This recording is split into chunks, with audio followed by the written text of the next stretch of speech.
Est-ce que vous vous rappelez des gens que vous avez rencontrés dans votre vie? Des gros connards prétentieux, pourri gâtés, qui se comportent mal et qui parlent mal aux gens au quotidien? Et bah ça n'est rien comparé à Jack Doherty. Jack Doherty, c'est un peu la grosse merde outre-Atlantique du moment dont tout le monde parle au quotidien. Et croyez-moi, son bad buzz est amplement mérité. C'est pas le cortex américain, c'est même bien pire que ça, je pense. En fait, Jack Doherty à la base, c'est un streamer youtubeur américain qui faisait des vidéos vlogs et des pranks un peu à la con quand il était gamin. Il suivait à fond les trends et il a rapidement réussi à prendre en notoriété, et avec ça, il est mais totalement parti en couille. Il a commencé à faire des vidéos de mauvais goût, clairement, où il s'amusait à faire des pranks de plus en plus trash, comme les fois où il s'amusait à faire des conneries dans des magasins Walmart, et c'est un peu à partir de ce moment-là qu'il s'est forgé une mauvaise réputation. Et dans sa quête de viralité, plus le temps passait, plus il s'amusait à surenchérir par rapport à ça en fait. Il a commencé à envoyer des youtubeurs, à les inviter chez lui pour régler des problèmes qu'il avait souvent lui-même créés. Il y a eu la fois par exemple avec Neon et tous les autres branleurs où ils se sont un peu bousculés et frappés, et ça c'était vraiment mais que le début.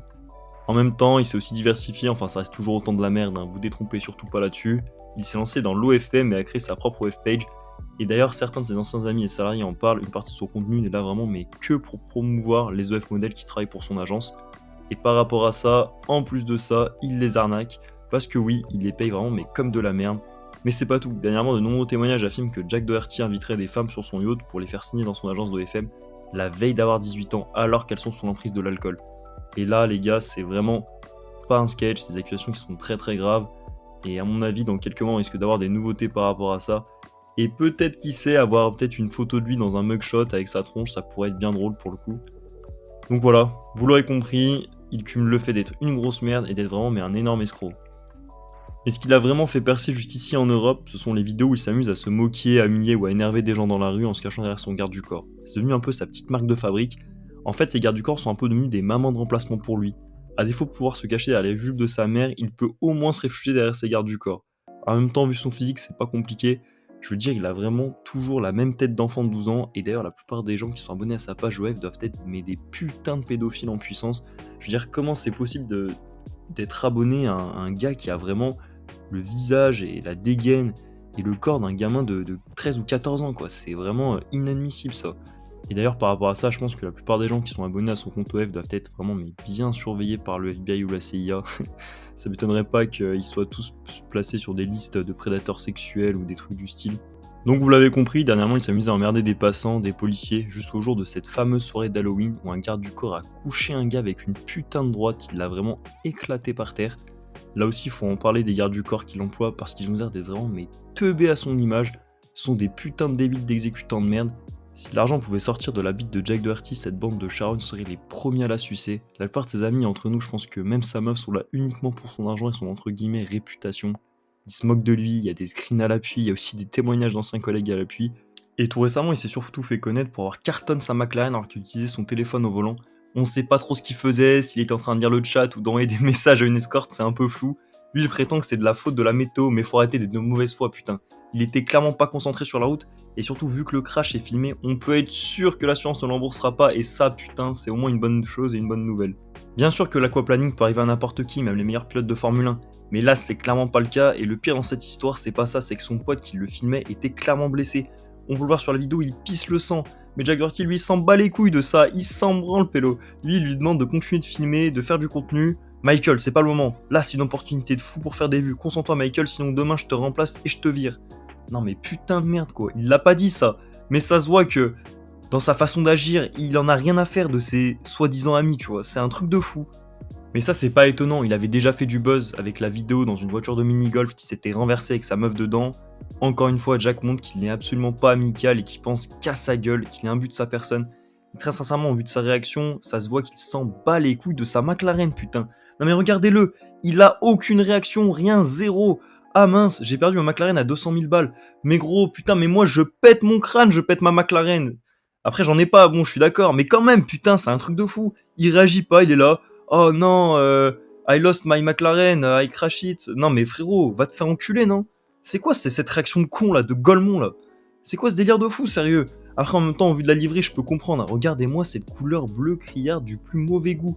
Et ces espèces de graffitis de con là. C'est son petit frère dyslexique qui a fait la livrée ou quoi là?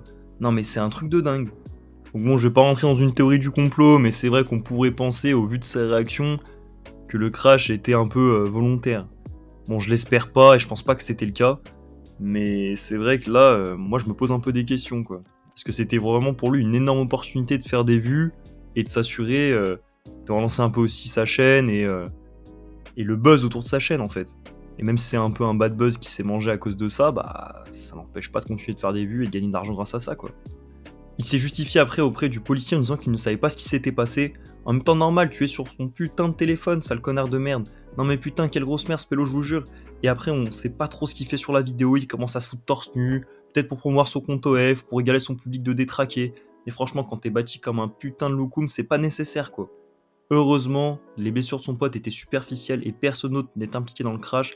Il aura vraiment été chanceux cet enculé sur ce coup-là. Et pour terminer, parce que oui, c'est pas encore terminé, Jack Doherty s'est fait remarquer sur une arnaque en crypto. En gros, maintenant qu'il peut plus streamer sur Kick, parce que depuis l'accident, il a été définitivement banni de la plateforme, et c'est tant mieux, il s'est mis à streamer sur X. Et sur son live X, il a réalisé un rug pull, non je rigole pas les gars, en utilisant le meme coin qu'il avait lui-même créé, McLaren. Mais déjà le fait qu'un meme coin s'appelle McLaren, je veux dire tu peux être sûr que c'est une arnaque de Jack Doherty quoi. En gros, il avait déjà investi avec un premier wallet dans ce meme coin et a fait semblant de choisir un peu au pif un meme coin dans lequel investir en live. Finalement, comme par hasard, tiens c'est bizarre, il décide d'investir en son propre coin McLaren, il fait l'acteur, attend un peu, et bam, un pic est atteint parce que son public de débiles commence à en acheter. En plus dans le live tu le vois fumer comme un putain de trou du cul, mais bon bref passons. Après avoir revendu son premier wallet, il coupe directement son live qui aura duré seulement 23 minutes. Donc en plus, même sur la forme, tu te rends vite compte que c'est une putain d'arnaque. Je veux dire, le mec il lance un live juste pour acheter des meme coins et tout de suite après il le coupe. Enfin, je veux dire, ça pue l'arnaque quoi. Mais de toute façon, les meme coins c'est en train de devenir un énorme fléau dans le monde des cryptos parce que la plupart des gens s'imaginent que s'ils sont les premiers à en acheter, quand ça pètera, ils réussiront à en vendre et à se faire des couilles en or. Sauf que dans l'écrasante majorité des cas, ils balancent juste de l'argent par les fenêtres en fait. Parce que ce sont des cryptos qui ne fonctionneront pas. Certaines réussiront peut-être à marcher, à être viables dans le temps, et peut-être que du coup certains acheteurs feront fortune, mais ça reste une écrasante minorité quoi. C'est comme gagner au loto en fait. C'est pas impossible, mais il y a vraiment très très peu de chance. Et si vous vous dites qu'il a juste eu un peu de chance, dites-vous qu'il a tellement pas de race qu'il l'a fait une deuxième fois. Il a fait la même arnaque 2 fois de suite en faisant un autre live où il achetait encore une autre crypto et c'était encore une fois totalement piégé quoi en fait. C'était une arnaque. Il y a encore des gens, dites-vous, qui sont assez bêtes pour investir leurs dernières économies là-dedans. Faites vraiment attention à vous les gars, le monde de la crypto c'est rempli d'arnaques.